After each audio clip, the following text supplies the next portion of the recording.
Hello बच्चों।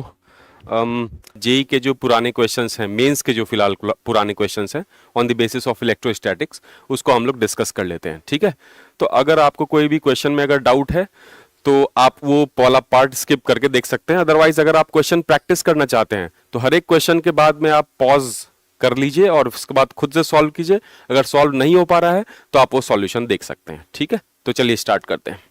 तो सबसे पहला जो क्वेश्चन है ये आपके मॉड्यूल से ही लिया गया है और पुराना AIEEE का 2009 का एक क्वेश्चन है। देख लीजिए क्वेश्चन में क्या कह रखा है। A charge Q is placed at each of the opposite corners of a square. तो मान लेते हैं कि यहाँ पे एक स्क्वायर है, ठीक है, और इसके ऑपोजिट कॉर्नर्स पे चार्ज रखे हुए हैं Q। A charge small q is placed at each of the other two corners. यहाँ पे जो है वो स्मॉल q चार्ज रखा हुआ है।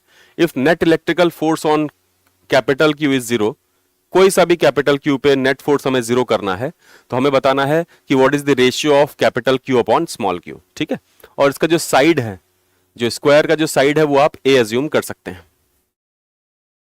ठीक है, तो अब देखिए ध्यान से, अगर इस चार्ज की वजह से इस पे फोर्स देखा जाए, ठीक है, तो आप ये बताओ इस चार्ज की वजह से, चूंकि ये दोनों चार्जेस जो है वो साइन में तो सेम ही होंगे, तो मान लेते हैं कि ये दोनों पॉजिटिव चार्जेस हैं तो रिपल्सन लगेगा।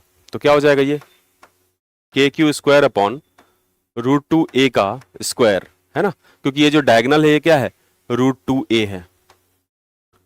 और इसके वजह से और इसके वजह से, चूंकि ये नेगेटिव चार्जेस होने चाहिए, अदरवाइज फोर्स जो है कभी भी जीरो नहीं हो पाएगा। तीनों मिल करके अगर इसे रिपेल करेंगे तो फोर्स कैसे जीरो हो सकता है। तो इसका मतलब क्या है कि हमें क्या करना होगा,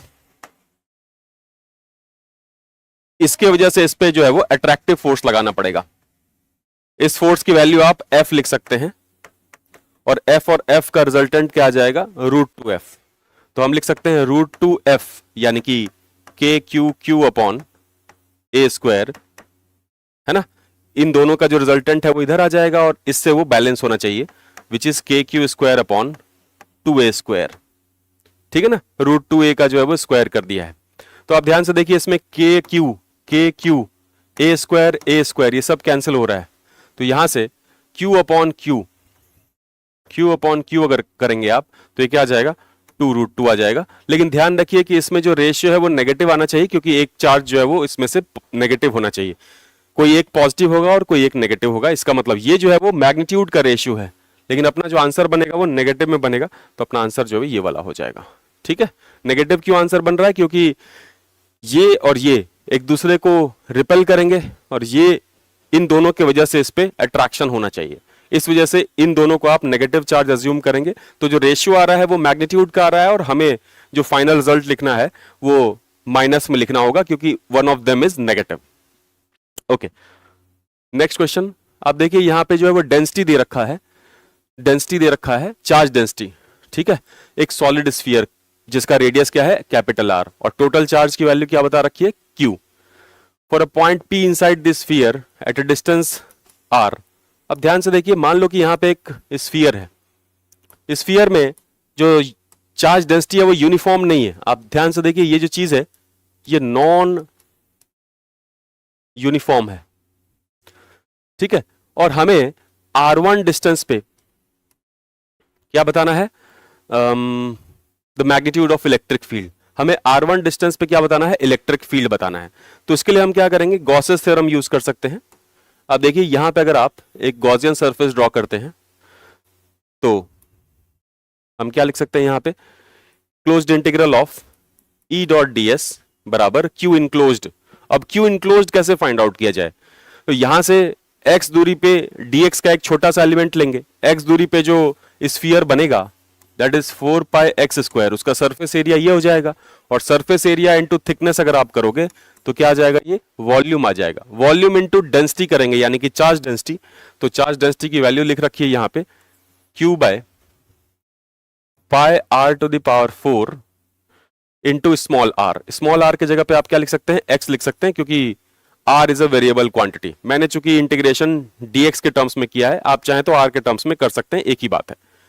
अब इसे जब आप इंटीग्रेट करेंगे तो ये टोटल चार्ज आ जाएगा डिवाइडेड बाय एप्सिलॉन नॉट। इसमें जो आप लिमिट लगाओगे, देखो आप लिमिट जो है कहां से कहां तक वेरी कर रहा है, 0 से लेकर के R1 तक। तो 0 से लेकर R1 तक इसमें सबसे इंपॉर्टेंट बात क्या है कि चार्ज कैसे हमने फाइंड आउट किया है। तो x दूरी पे dx थिकनेस का एक स्फीयर लेंगे। x दूरी पे जो स्फीयर एलिमेंटल बना है उसका सरफेस एरिया क्या हो जाएगा 4 पाई एक्स स्क्वायर, और उसकी थिकनेस है dx, तो इससे उसका जो है वो वॉल्यूम आ गया 4 pi x square into dx। Volume into charge density करोगे तो क्या आ जाएगा, चार्ज आ जाएगा। तो हमारा गॉसेस थ्योरम क्या बोलता है, E डॉट डी एस बराबर q enclosed upon epsilon not. इसे आप जब सॉल्व करेंगे तो E जो है वो बाहर आ जाएगा, चूंकि हर एक पॉइंट पे इलेक्ट्रिक फील्ड की वैल्यू क्या होगी, कांस्टेंट होगी, सिमेट्री से आप देख सकते हैं। तो इंटीग्रल ऑफ ds का मतलब क्या होता है 4 पाई r1 स्क्वायर, है ना। इंटीग्रल ऑफ ds का मतलब क्या होता है, गॉसेस थ्योरम में जो आप गॉसियन सरफेस ले रहे हैं उसका सरफेस एरिया बराबर, यहां से कौन कौन सी चीजें कांस्टेंट हैं वो आप देखिए, q इंटू 4 पाई, और पाई से पाई जो है आप उड़ा सकते हैं, तो 4q, यहां पे x और x क्यूब बन जाएगा, तो ये बन गया x cube dx, limit from 0 to small r1, ठीक है ना। अब यहां पे देखिए ये क्या आ गया, E इंटू 4 पाई r1 स्क्वायर बराबर 4 pi upon r to the power 4 epsilon nought, और ये क्या आ जाएगा x to the power 4 upon 4, limit लगाएंगे तो आ जाएगा r1 to the power 4 upon 4। तो देखो आप ये 4 और ये 4 चला जाएगा, ये पाई और ये पाई चला जाएगा, तो इस पाई को इस पाई से उड़ा दिया, इस 4 को इस 4 से उड़ा दिया, ठीक है। तो यहाँ पे r1 स्क्वायर और r1 टू द पावर 4 को अगर आप उड़ाओगे तो यहाँ पे क्या बनेगा r1 का स्क्वायर। तो यहां से आप देख सकते हैं 4 जो है नीचे आ जाएगा, तो आपका आंसर जो है वो कौन सा बन रहा है, ध्यान से देख करके बताइए। यहाँ पे जो पाई बाहर आया था वो पाई हमने यहाँ पे नहीं लिखा है, तो ये पाई जो है वो आप देख सकते हैं, तो यहाँ से जो है वो पाई यहाँ पे बचा रह जाएगा, ठीक है ना।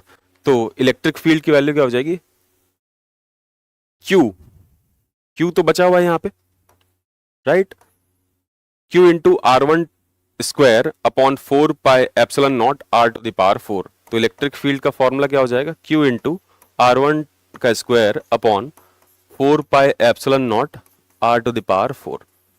ये जो है वो आपका आंसर आ जाएगा, ठीक है ना। इसमें क्या हुआ कि मैंने क्यू जो है छोड़ दिया था और एक पाई भी छोड़ दिया था, इस वजह से कंफ्यूजन हो रहा था।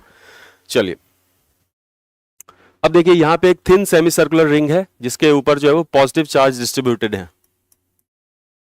तो हमें पता है कि किसी भी आर्क की वजह से जो इलेक्ट्रिक फील्ड है वो उसके एंगल बाइसेक्टर के ऊपर होता है, तो इलेक्ट्रिक फील्ड की डायरेक्शन तो नीचे की तरफ होगी, यानी कि माइनस ऑफ जे कैप, और वैल्यू क्या लिखते हैं हम इसमें 2k लैम्डा बाय आर, यहां पे r जो है वो स्मॉल r है, इंटू साइन थीटा बाई 2, तो 180 बाई 2, तो ये साइन 90 होगा, और साइन 90 की वैल्यू क्या हो जाती है 1। तो फाइनली रिजल्ट क्या आ गया अपने पास में 2k, k के जगह पे 1 by 4 pi epsilon nought into lambda, lambda को जो है वो हमें लिखना पड़ेगा चार्ज पर यूनिट लेंथ, ठीक है ना। तो लैम्डा की जगह पे ये रख देंगे, तो q बाय पाई आर, क्योंकि pi R is the length of semi circular ring, 2k lambda by R. तो आप देखिए ये पाई आर स्क्वायर नीचे आ जाएगा, तो फाइनली जो है वो वैल्यू क्या बन रही है अपने पास में, ये 2 से ये 4 चला जाएगा, तो क्या बनेगा q upon 2 pi epsilon naught, pi square आ जाएगा क्योंकि यहां पाई है यहां पाई है, इंटू आर स्क्वायर। तो इससे कौन सा आंसर बनता है, अगर आप ध्यान से देखें तो q divided by 2 pi square epsilon nought R square minus of J cap, क्योंकि डाउनवर्ड डायरेक्शन होना चाहिए, तो ये वाला ऑप्शन हो जाएगा आपका आंसर, फोर्थ ऑप्शन, ठीक है ना। ये सिंपल फॉर्मुला बेस्ड क्वेश्चन है, 2k lambda by R sine theta by 2। यहां पे देखिए दो पॉइंट्स है P एंड Q, और इनको मेंटेन कर रखा है 10 वोल्ट और -4 वोल्ट पे। ये पॉइंट है P और ये पॉइंट है Q, इसको मेंटेन कर रखा है 10 वोल्ट पे और इसको मेंटेन कर रखा है -4 वोल्ट पे। और हमें बताना है कि work done in moving 100 electron from P to Q, P से लेकर के Q तक जा रहे हैं। तो वर्क डन अगर पूछा है तो वर्क डन बाय एजेंट ही होगा, तो वर्क डन बाय एजेंट, क्योंकि फील्ड अगर बोलता तो फील्ड मेंशन कर रखा होता, तो वर्क डन बाय एजेंट क्या हो जाता भाई Q into delta we, Q यानी कि चार्ज। अब 100 इलेक्ट्रॉन का चार्ज जो है कितना होगा 100 into minus of 1.6 into 10 to the power minus of 19, क्योंकि इलेक्ट्रॉन के ऊपर जो चार्ज है वो नेगेटिव होता है। डेल्टा वी का मतलब क्या होगा, V final minus V initial, यानी कि minus of 4 volt minus of 10। तो वहां क्या है 14 है, तो ये क्या आ जाएगा, माइनस माइनस प्लस हो जाएगा, 1400 into 1.6 into 10 to the power minus of 19।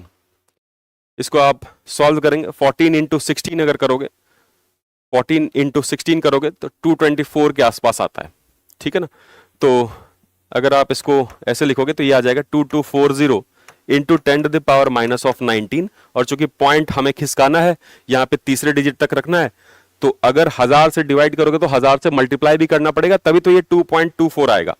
तो ये आ गया 2.24 into 10 to the power minus of 16, क्योंकि पॉइंट यहां लाने के लिए 1000 से डिवाइड किया था, तो डिवाइड करेंगे तो मल्टीप्लाई भी करेंगे, तो 1000 से जब मल्टीप्लाई करोगे तो 10 to the power minus 19 10 to the power minus of 16 बन जाएगा, ठीक है।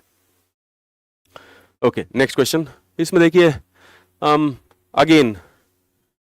अगेन इसमें जो है वो चार्ज डेंसिटी जो है वो वेरी कर रही है, ठीक है।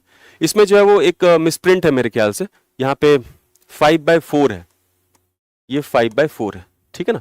अच्छा, इसको अगर हमें करना है, let there be spherical symmetric charge distribution with surface charge density varying this much up to capital R, और R greater than capital R पे कोई भी डेंसिटी नहीं है, यानी कि चार्ज जो है वो इतने छोटे से प्लेस पे फैला हुआ है, और ये वेरिएबल चार्ज डेंसिटी है। तो हमें बताना है electric field at a distance of small R दूरी पे हमें इलेक्ट्रिक फील्ड बताना है। बिल्कुल सेम तरीका है जैसे हमने पहले प्रोसेस किया था, बिल्कुल उसी प्रोसेस से इसको करना है। तो यहां पे आप बिल्कुल उसी तरीके से integral of E dot d s, closed integral of E dot d s बराबर q enclosed upon epsilon naught. तो क्यू इनक्लोज्ड कैसे निकाला जाता है, integration of charge density into elemental volume of a sphere. तो चार्ज डेंसिटी क्या दे रखा है, rho naught 5/4 minus r by capital R, और एलिमेंटल स्फीयर का अगर आप वॉल्यूम लिखेंगे तो वो क्या आ जाएगा 4/x² dx। तो ये टोटल हो गया चार्ज और डिवाइडेड बाय एप्सिलॉन नॉट। और इसमें जो आप लिमिट लगाएंगे वो कहां से कहां तक लगाएंगे, 0 से लेकर के r तक लगाएंगे, ठीक है। तो इसको आप सॉल्व कर सकते हैं, बिल्कुल सेम तरीका है, सॉल्व करके बताइएगा मुझे कि इसका क्या आंसर आ रहा है। Okay, next, 2 identical charge sphere are suspended by string of equal length. यहां पे 2 चार्ज स्फीयर्स हैं, इनको हमने एक स्ट्रिंग से जो है वो अटैच कर रखा है, और ये कितना एंगल बना रहा है भाई, making angle 30 degree with each other, यानी कि ये जो एंगल है ये कितना हो जाएगा 15 डिग्री हो जाएगा। अब ये बताइए इसके ऊपर जो फोर्स है, आप मान लो कि ये जो दूरी है ये x है, तो इन दोनों में अगर चार्ज की वैल्यू है q और q, ठीक है, और इसका वॉल्यूम है v, वॉल्यूम मानना पड़ेगा क्योंकि यहां पे बॉयंसी फोर्स का यूज कर रखा है। तो आप ये बताइए यहां पे ये क्या हो जाएगा, kq² / x² हो जाएगा, और यहां पे क्या हो जाएगा, वॉल्यूम अगर v है, v इंटू इसकी जो डेंसिटी है, मटेरियल की जो डेंसिटी है, अगर आप पढ़ेंगे तो ये 1.6 के आसपास दे रखा है, 1.6 इंटू जी। कई बार बच्चे पूछते हैं कि यार ये 1.6 तो सीजीएस यूनिट में दे रखा है, तो इसको हम एसआई यूनिट पे क्यों नहीं चेंज कर रहे हैं, क्योंकि डिवीजन करेंगे हम, ठीक है ना, 2 चीजों का रेशियो लेंगे तो हमें यूनिट चेंज करने की जरूरत नहीं पड़ेगी। ओके, ये तो फर्स्ट कंडीशन दे रखा है। सेकंड कंडीशन में क्या बोल रखा है कि बिल्कुल उसी चीज को एक लिक्विड में जो है डिप कर दिया गया है। लिक्विड में अगर आप डिप करेंगे तो उसमें बॉयंसी फोर्स ऊपर की तरफ लगेगा, तो पहले वेट इसका नीचे की तरफ सिर्फ एक्ट कर रहा था, अब जो है वो वेट नीचे एक्ट करेगा और बॉयंसी फोर्स ऊपर एक्ट करेगा। तो वेट तो क्या होता है, volume into density into g, और बॉयंसी फोर्स क्या होता है, volume into density of liquid into g. यानी कि v इंटू 1.6 इंटू जी नीचे लग रहा है, जबकि v इंटू 0.8 इंटू जी ऊपर लगेगा। तो इसका मतलब इफेक्टिव जो इसका वेट हो जाएगा ये हो जाएगा v इंटू 1.6 माइनस 0.8 इंटू जी, ठीक है ना, ऊपर वाले को माइनस कर दिया है। और बाकी ये जो चीज है, चूंकि इन्होंने कहा है कि ये वाला एंगल अगेन 30 डिग्री है, यानी कि ये क्या हो जाएगा 15 डिग्री हो जाएगा, यानी कि ये दूरी x ही रहेगी क्योंकि स्ट्रिंग की लेंथ सेम है। तो ये क्या हो जाएगा kq² / x²। अब आप सोचकर बताओ अब आप सोचकर बताओ, यहां पे सिर्फ के Q square by x square लिखना सही है क्या? नहीं, वहां पे डाइलेक्ट्रिक कांस्टेंट भी आएगा, तो डाइलेक्ट्रिक कांस्टेंट मान लेते हैं कि एप्सिलॉन आर है, तो एप्सिलॉन आर से डिवाइड कर देंगे। तो अब बताओ, अगर ये 15 डिग्री है तो ये भी 15 डिग्री होगा, ये 15 डिग्री है तो ये भी 15 डिग्री होगा। इसका मतलब वहां पे अगर आप tan थीटा लिखेंगे तो tan थीटा क्या होता है? परपेंडिकुलर बाय बेस, यानी कि k Q square by x square upon v into 1.6 into g बराबर, यहां पे भी tan थीटा सेम ही है ना? तो यहां पे क्या लिखेंगे? K Q square by x square epsilon R, और ये जो है वो 0.8 लिखा हुआ है, तो v इंटू 0.8 इंटू जी। अब ध्यान से देखिए कौन कौन सी चीजें यहां पे कैंसिल हो रही हैं। तो अगर देखोगे ध्यान से तो एक k और k कैंसिल हो जाएगा, q स्क्वायर से कैंसिल हो जाएगा, एक्स स्क्वायर से कैंसिल हो जाएगा, g और g कैंसिल हो जाएगा, v और v कैंसिल हो जाएगा। ठीक है ना? तो इस तरफ क्या बच रहा है? 1.6, और वहां पे क्या बच रहा है? Epsilon R into 0.8। तो आप बताइए ये दोनों को अगर हम सेम कर दें, यानी 1.6 बराबर 0.8 इंटू एप्सिलॉन आर, तो 0.8 अगर इधर लाओगे तो एप्सिलॉन आर की वैल्यू क्या हो जाएगी? 2। तो एप्सिलॉन आर की वैल्यू हो जाएगी 2। तो इसका आंसर जो है वो 4th नंबर आ जाएगा। ठीक है ना? तो इस तरीके से फास्ट तरीके से आप सोच पाएंगे तब, जबकि आप बहुत सारे सवालों का प्रैक्टिस कर चुके होंगे। ठीक है? Then two positive charges of magnitude q are placed at the ends of side a of square। ठीक है, तो मान लेते हैं कि ये जो है वो एक स्क्वायर है, इसके साइड 1 को ऊपर वाला साइड बोला जा रहा है, और इसके दोनों कॉर्नर्स पे दो पॉजिटिव चार्जेस रखे हुए हैं। ठीक है, और इसकी जो साइड है वो क्या है? 2a है। Two negative charges of same magnitude are kept at other corner, यानी कि यहां पे -q और यहां पे -q रखा हुआ है दूसरे कॉर्नर्स पे। Starting from rest, if a charge q, यहां से अगर आप एक चार्ज q को उठा करके, क्योंकि साइड a यही है, साइड a के मिड से उठा करके इसे हमें सेंटर पर लेकर आना है ना? यहां से यहां लेकर के आना है। तो इसमें हमें क्या पूछा जा रहा है? Kinetic energy at the centre. ठीक है, अच्छा ये चार्ज जो खुद ही मूव कर रहा है यहां से यहां तक, कोई एजेंट नहीं लगाया हमने इसमें। तो इसमें आप सिंपल क्या कर सकते हैं? Work done by conservative force is equals to minus of delta U, यानी कि minus of q into delta V, और वर्क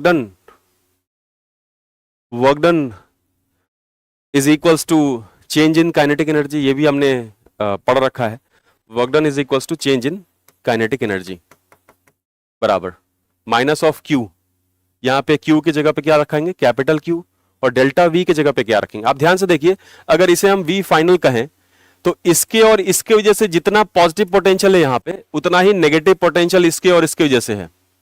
इसका मतलब वी फाइनल की वैल्यू क्या है? 0 minus V initial.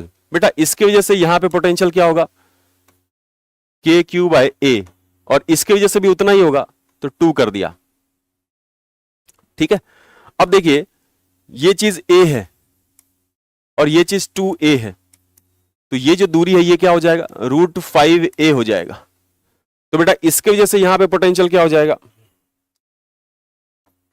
k minus Q upon √5a, और इसको मैं 2 से मल्टीप्लाई करूंगा। 2 से क्यों मल्टीप्लाई करूंगा? क्योंकि दो ऐसे चार्जेस हैं यहां पे।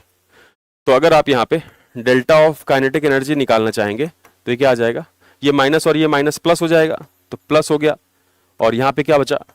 2kq बाय a, और ये वाला तो माइनस ही रहेगा, minus of 2kq bye √5a। तो इसमें से आप 2kq बाय a को कॉमन निकाल करके बाहर रख सकते हैं। तो ये क्या आ जाएगा? q इंटू 2k small q by a, और यहां पे क्या बचेगा? 1 माइनस 2kq बाय a गया, तो ये बच गया 1 बाय √5। तो ये रहा आपका काइनेटिक एनर्जी। तो आप ध्यान से देखिए, k को जो आप 1/4 पाई एप्सिलॉन नॉट रख सकते हैं, राइट? तो 1/4 pi epsilon nought 2 small q capital Q by a, 1 minus 1 by √5। ठीक है, तो ये जो है वो AIEEE 2011 का क्वेश्चन था। अगर आप फास्ट सोचेंगे नहीं तो फास्ट सवाल कर नहीं पाएंगे, और फास्ट सवाल नहीं करेंगे तो फिर एग्जाम में सॉल्व करना इसको थोड़ा मुश्किल हो जाएगा। मैं फास्ट वे में इसलिए बता रहा हूं सो दैट कि आप चीजों को जो है फास्ट प्रोसेस कर पाएं। अगर आपको ये चीज नहीं समझ में आती है तो वापस से बैक करके जो आप वीडियो को दोबारा से देख सकते हैं, ठीक है। अब देखिए, in uniformly charge sphere, uniformly charge sphere बोलने का मतलब क्या है कि ये जो स्फीयर है ये नॉन कंडक्टिंग है। नॉन कंडक्टिंग में ही हर जगह पे आपको चार्ज मिलेगा। इसमें जो है वो इलेक्ट्रिक फील्ड हमें प्लॉट करना है। तो ये तो हमने पहले ही आपको सिखा रखा है कि सॉलिड नॉन कंडक्टिंग स्फीयर में इनसाइड पॉइंट पे इलेक्ट्रिक फील्ड क्या होता है, लीनियर होता है, लीनियर। और आउटसाइड पॉइंट में इलेक्ट्रिक फील्ड क्या होता है, inversely proportional to R square. तो हमें जो है वो इसका सिर्फ राइट हैंड साइड का पार्ट ही बनाना है, तो ये वाला ऑप्शन हो जाएगा, है ना। इनसाइड पॉइंट पे लीनियर और आउटसाइड पॉइंट पे इनवर्स स्क्वायर की प्रोपोर्शनल। यहां पे two charges each of charge value Q are kept at x equals to a and minus a। तो मान लेते हैं कि यहां पे ये अपना नंबर लाइन है और ये जो है वो x बराबर माइनस a है और ये x बराबर प्लस a है और यहां पे हमने Q चार्जेस रखे हुए हैं। A particle of mass m and charge Q/2 is placed at origin. यहां पे एक दूसरा चार्ज Q/2 का रखा हुआ है और इस चार्ज को हमने स्मॉल डिस्प्लेसमेंट दे दिया y, जिसकी वैल्यू a से बहुत ही कम है। ये जो दूरी है ये क्या है, a है। और इस सेंटर वाले चार्ज को हमने अगर थोड़ा सा डिस्प्लेस कर दिया है, मान लेते हैं ऊपर की तरफ डिस्प्लेस कर दिया है, ये Q/2 है इसकी चार्ज और ये जो चीज है ये y है। तो हमें बताना है कि इस पे जो नेट फोर्स एक्ट कर रहा है वो किस डायरेक्शन में एक्ट करेगा, ठीक है ना। इसमें आई बिलीव कि थोड़ा सा मिसप्रिंट है मेरे ख्याल से, ये माइनस ऑफ Q/2 होना चाहिए, बट ठीक है, जैसा दे रखा है उसको अगर सॉल्व किया जाए तो देखिए क्या आ जाएगा। इसके वजह से इस पे रिपल्शन लगेगा क्योंकि दोनों ही चार्जेस अगर हमने पॉजिटिव माने हैं तो रिपल्शन लगेगा। इसके वजह से भी इस पे रिपल्शन लगेगा। तो अगर आप यहां पे ये वाला एंगल थीटा मान लें, ये वाला एंगल अगर थीटा मान लो आप, तो ये वाला एंगल भी क्या हो जाएगा, थीटा हो जाएगा। तो अगर आप इस फोर्स को F और इस फोर्स को F लिखते हैं तो F नेट जो है वो ऊपर की तरफ आएगा क्योंकि साइन थीटा वाला कंपोनेंट तो दोनों साइड से क्या हो जा रहे हैं, कैंसिल हो जा रहे हैं। तो इसमें हम क्या लिखेंगे, F नेट बराबर 2F cos थीटा, जिसकी डायरेक्शन अपवर्ड डायरेक्शन में होनी चाहिए, है ना। अब वैल्यू लिखते हैं 2F cos थीटा, तो 2 तो पहले लिख दिया, F यानी कि कूलम्स लॉ से हम फोर्स निकाल सकते हैं। तो बेटा ये अगर A है ये Y है तो ये क्या हो जाएगा, ये क्या हो जाएगा, root of a square plus Y square. तो फोर्स कैसे लिखा जाता है, K Q1 Q2 upon distance का स्क्वायर यानी कि a square plus Y square into cos theta. बेटा अगर ये वाला एंगल थीटा है तो ये वाला एंगल भी थीटा होगा। अब थीटा यानी कि कॉस थीटा का मतलब क्या होता है, बेस बाय हाइपोटेनस। तो बेस क्या है भाई, इसमें y है और हाइपोटेनस क्या है, root of a square plus Y square यानी कि a square plus Y square to the power 1/2। तो ओवरऑल जो फोर्स आ रहा है, ओवरऑल जो फोर्स आ रहा है, आप ध्यान से देखिए ये 2 और ये 2 कैंसिल हो जाएगा। तो F नेट की वैल्यू क्या हो जाएगी, KQ square into Y divided by a square plus Y square to the power 3/2, है ना। 3/2 इसका पावर 1 है और इसका पावर 1/2 है, तो ओवरऑल क्या हो गया, 3/2 हो गया। अब इसमें जब y की वैल्यू बहुत ही छोटी दे रखी है तो y स्क्वायर को हम नेग्लेक्ट करके 0 लिख सकते हैं। तो यहां से F नेट की जो वैल्यू है, F नेट की जो वैल्यू है वो क्या आ जाएगी, KQ square y upon a square to the power 3/2। तो स्क्वायर से 2 जाएगा तो a क्यूब बन जाएगा। तो इसका मतलब इसका जो आंसर बन रहा है अपना वो बन रहा है ये वाला। लेकिन अपने मॉड्यूल में जो आंसर दे रखा है वो ये दे रखा है। तो ये आने का बस एक ही लॉजिक बनता है कि जो चार्ज दूसरा वाला है यानी कि ये वाला चार्ज जो है नेगेटिव होना चाहिए, तभी वो माइनस ऑफ y के डायरेक्शन में हो सकता है। अदरवाइज जो आंसर है वो y होगा, जो गिवन डेटा है उसके हिसाब से आंसर जो है वो y होना चाहिए, ठीक है।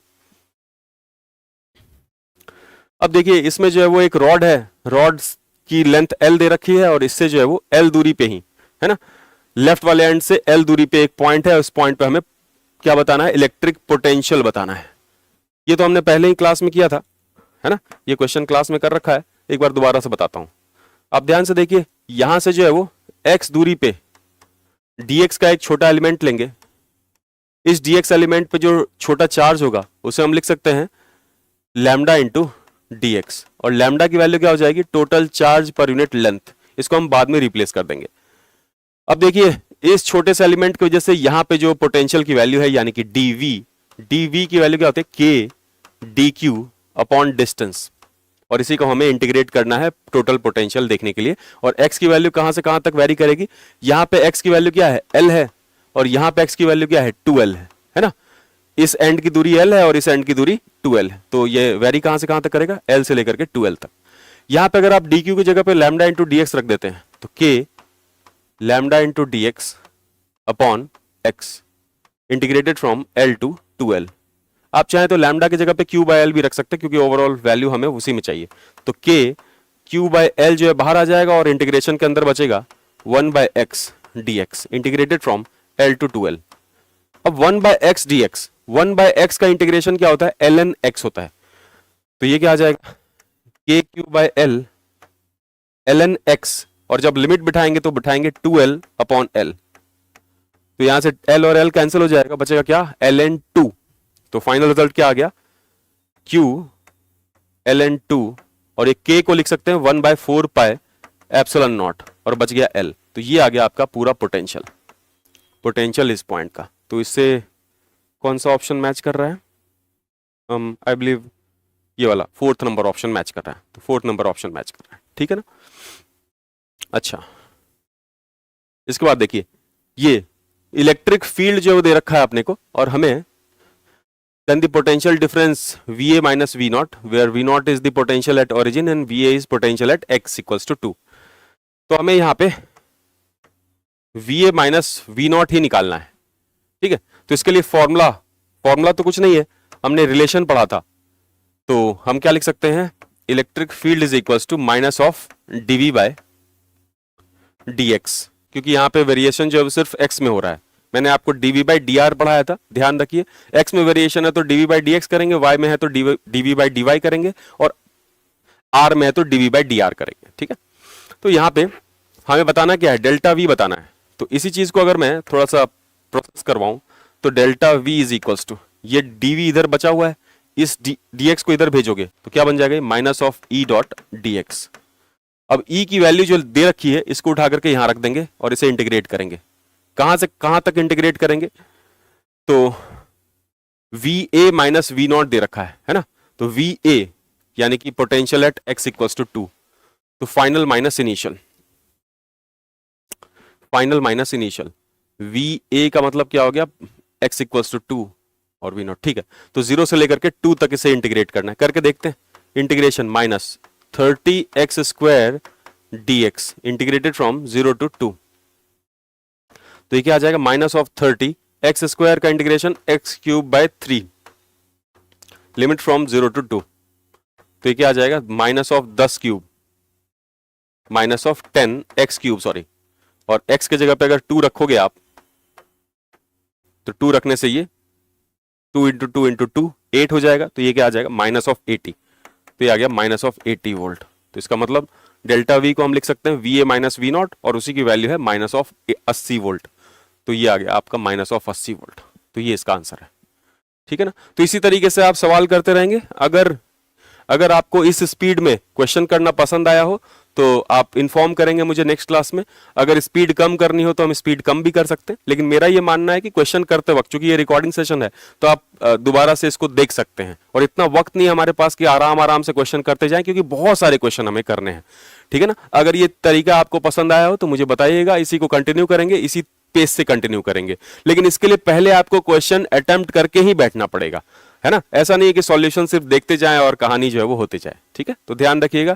Thank you everyone. इसी चीज को हम कंटिन्यू करते रहेंगे। हर एक संडे को मैं कोशिश करूंगा कि मैं इसी तरीके से 10-10, 20-20 क्वेश्चन जो है वो करता जाऊं। Thank you everyone.